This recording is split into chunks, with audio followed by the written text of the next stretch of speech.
Hi, I'm Wendy Turner, Executive Director of Michigan Public. You might have heard that public media is under threat. You're not wrong. But I come to tell you that your voice has power. Visit protectmypublicmedia.org, contact your lawmakers, and take a stand today.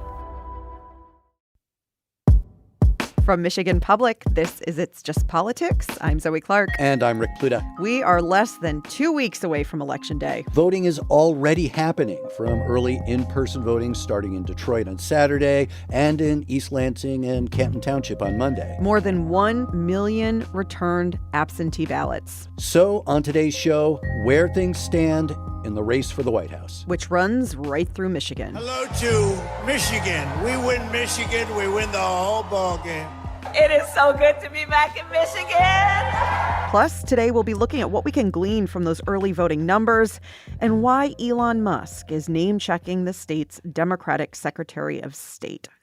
Joining us today are Lauren Gibbons, politics reporter at Bridge, Michigan, and Clara Hendrickson, politics reporter at the Detroit Free Press. So happy to have you both here. Hey, thanks for having me. It's good to be here. So, Clara, what do we know about where the race for president stands right now in Michigan? Well, we know that they're both really interested in Michigan. Both Vice President Kamala Harris and former President Donald Trump have really just lavished this state with a ton of attention. Friday may have set a record in terms of the number of campaign stops in this battleground. They each made a 3-stop swing through the state.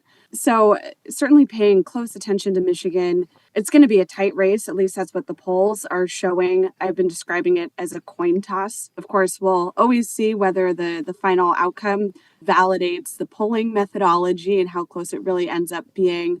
But it's looking tight. And so we're starting to see both candidates make their closing arguments and should expect them to come back over and over again in the next 2 weeks here.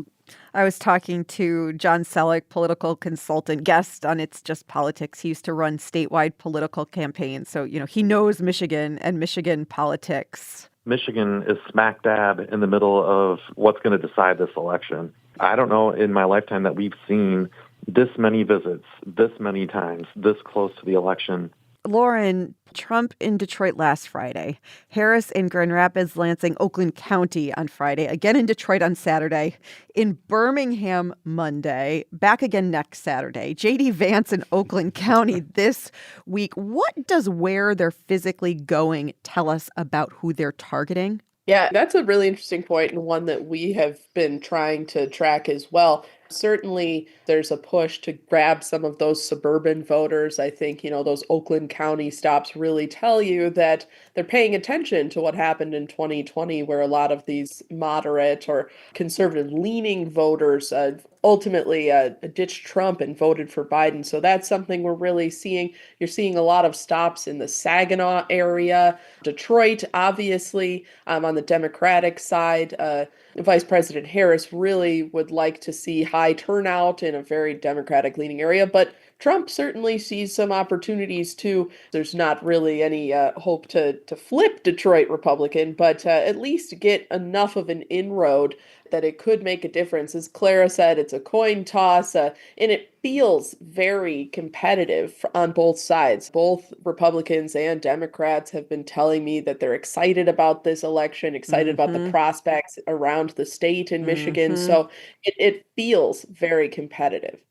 Clara, I think the candidates are really trying to do two things right now. To Lauren's point, they're getting out their enthusiastic base to get out and vote early.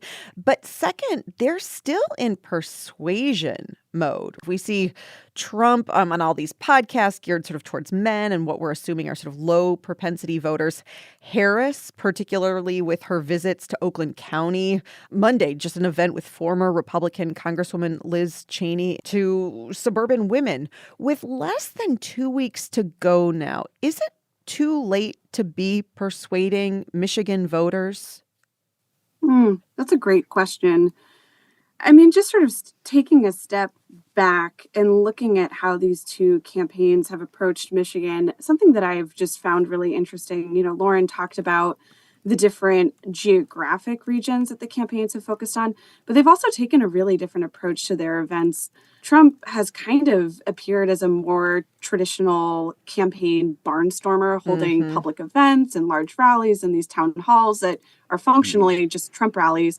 And Harris has really leaned into smaller, more intimate events, taking on some non-traditional media hits where Michigan has been the backdrop. I'm thinking about like the Oprah Winfrey Yes. virtual town hall. And we saw that play out, as you noted, with her event in Oakland County with Liz Cheney, where Harris has been really explicit about trying to court Republican voters. And the DNC in Chicago may have set a record for the number of Republicans that took the stage. And we're seeing Harris really trying to woo Republicans here in Michigan as well. And Trump, as you noted, trying to peel away Democratic voters from Black Michiganders and from Arab American and Muslim Michiganders. And we'll sort of see how stable these political coalitions really are. But both campaigns trying to tout that they have diverse backing and that their support is far reaching in the state.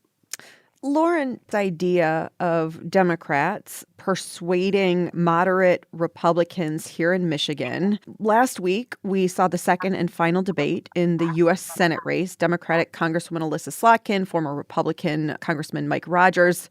The race keeps tightening, a toss-up right now, one that will help to determine the makeup of the U.S. Senate.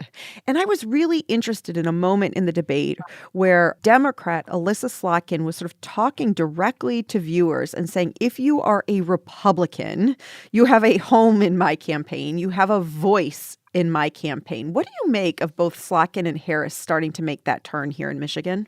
Yeah, I think that's a pretty consistent point from Representative Slotkin in particular. She has a lot of experience running in these very, very tight races. I think in 2022, at one point, she told me she tries to lose better Yep. in Republican regions, or at least Republican-leaning regions, where if you can't flip it, at least get some Republican-leaning voters to consider her campaign.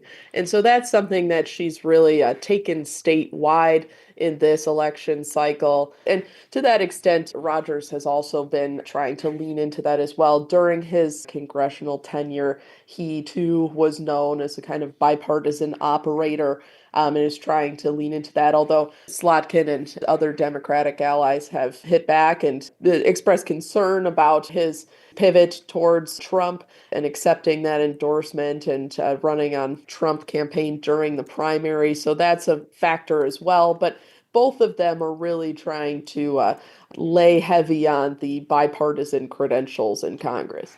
Clara, in Michigan, do you see a possibility where Trump wins and Alyssa Slotkin wins, or conversely, Kamala Harris wins and Mike Rogers wins?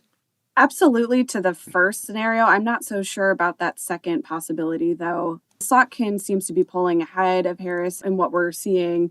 And one thing that, I mean, this is obviously just anecdotal, but I've observed driving around Metro Detroit a lot of standalone Slotkin signs that are not next to a Harris sign. Meanwhile, when I see signs for Rogers, they're typically next to a Trump sign. So it's totally possible that Slotkin could win Michigan and Harris could lose it.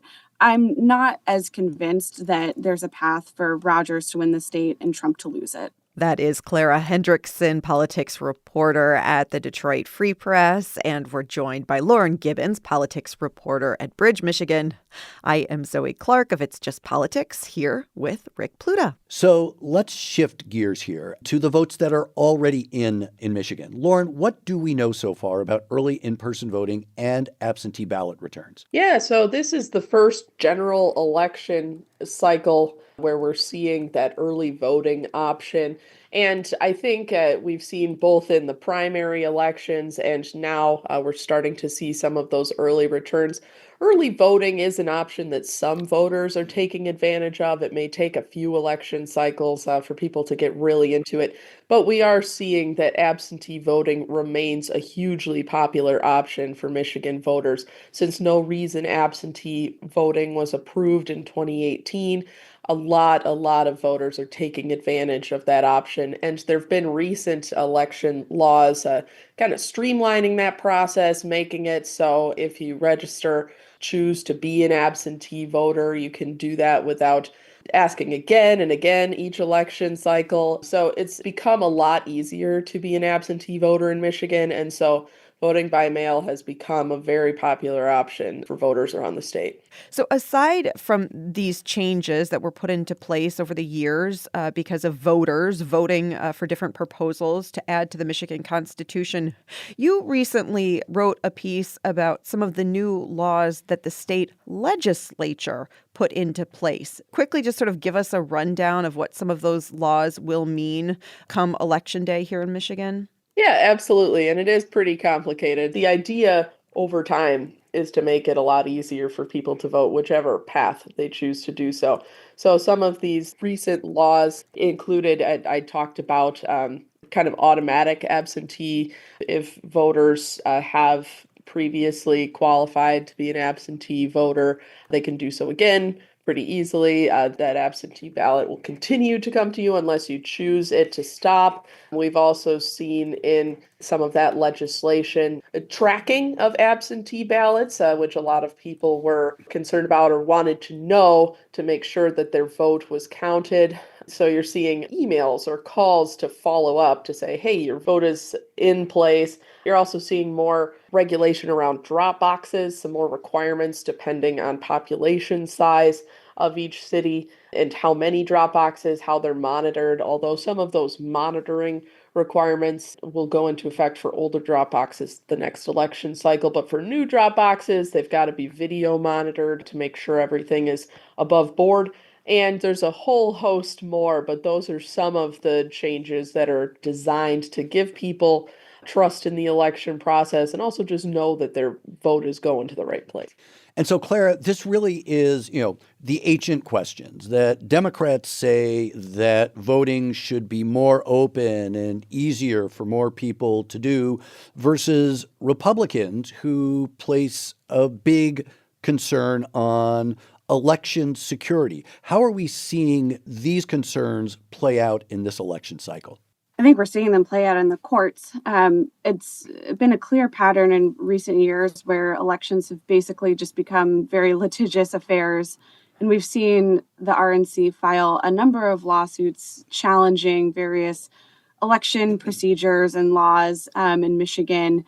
And some of that is just coming in the final stretch leading up to the election. Just recently, we had a court ruling on a challenge to overseas voters that was filed by Republicans, and they got an unfavorable ruling on that. But part of what some of these new laws are trying to do is balance the need for voting access with security, for instance, like the Dropbox monitoring, which was something that Republicans had talked about back in 2020. So there's always that sort of push and pull. And I wouldn't be surprised if after the election, after all of the voting is done and it's no longer an argument about the voting process, we see another onslaught of recount requests and election lawsuits over the administration of the election. Yeah, I think it's something we're all just sort of expecting, that Election Day is not going to be the final day. Look, as we wrap up, as we have been talking about election security, I want to also add the issue of misinformation. This week, Elon Musk name-checked Democratic Secretary of State Jocelyn Benson on X. I will read part of his tweet. First, he asks, quote, Michigan has more registered voters than eligible citizens, ? And then he goes on, quote, Jocelyn Michelle Benson, shame on you for blatantly lying to the public. He goes on to say there are far more people registered to vote than there are eligible voters. Jocelyn Benson quickly responded. Here she was hours later on CNN. It's sad. It's really disappointing because I would believe we could all be in a place where we agree on facts, we agree on the law, and then we can disagree on policies and things like that. But you shouldn't personally attack an election official because you don't like any laws that they are following. And that's essentially what is happening here. Lauren, this is specifically about Michigan's voter rolls. Can you explain what Elon Musk is talking about here? Yeah, absolutely. And I'll give a big shout out to my colleague, Mike Wilkinson, who has crunched the data and has looked into this issue. So, according to the latest records, the state currently has 8.4 million registered voters, and that is nearly 500,000 more than the number of people in the state who are old enough to vote. Critics of this say that it's not ideal. It's largely in part because of people moving or even potentially dying. And there's a lag, is what state officials say, in clearing out the old registered voters as new registered voters come in. There's been lawsuits about this, about trimming the rolls faster. There's been a lot of concerns. Musk is the latest one. But experts say that it's not necessarily an ideal scenario to have bloated voter rolls. It also isn't a sign that fraud is occurring in any of these cases. Examples of voter fraud are exceedingly rare, and it would be very hard to use, these excess registered voters as a perpetrator of fraud. And so I think, you're seeing this spat play out on Twitter, but it also points to the direction of, if, like in 2020, there are future questions about the election results, that perhaps they're already sowing the seeds for concerns about these voter rolls and the number of registered voters in Michigan. So it sounds like the Secretary of State is trying to get ahead of that and explain what's happening. That is Lauren Gibbons, politics reporter at Bridge, Michigan, and Clara Hendrickson, politics reporter at the Detroit Free Press.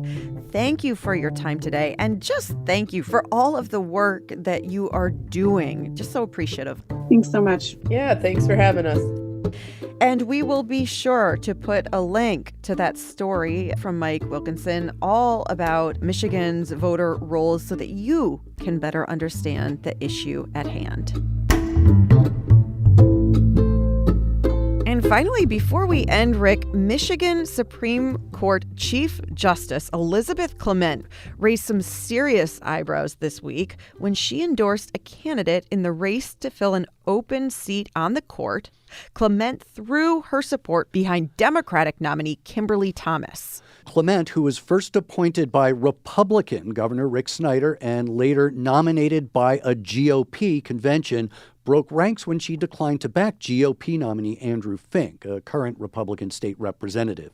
Rather, she called Thomas a candidate, quote, of integrity and civility. So this isn't the first time that she's broken with fellow Republican-nominated justices on the court. Maybe not so much in endorsements, but certainly in big rulings on big cases. Absolutely. But this pretty much guarantees that Clement won't get a GOP convention nod if she runs again in 2 years. Yeah, this is where we should point out that Michigan uses this system where state Supreme Court candidates are nominated at political party conventions, even though they appear as nonpartisan candidates on the ballot. Clement could extend her independent streak to her party affiliation, which would not be unprecedented. Justice Charles Levin, who was blessed with the name recognition that came with being part of a well-known Democratic political family, served on the court from 1973 through 1995 as an independent. He didn't think justices should belong to political parties.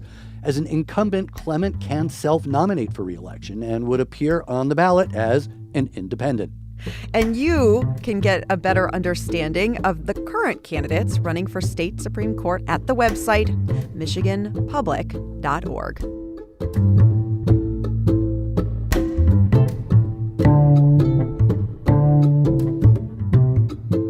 And that is It's Just Politics for today. I am Zoe Clark. And I'm Rick Pluta. Let's talk again next week.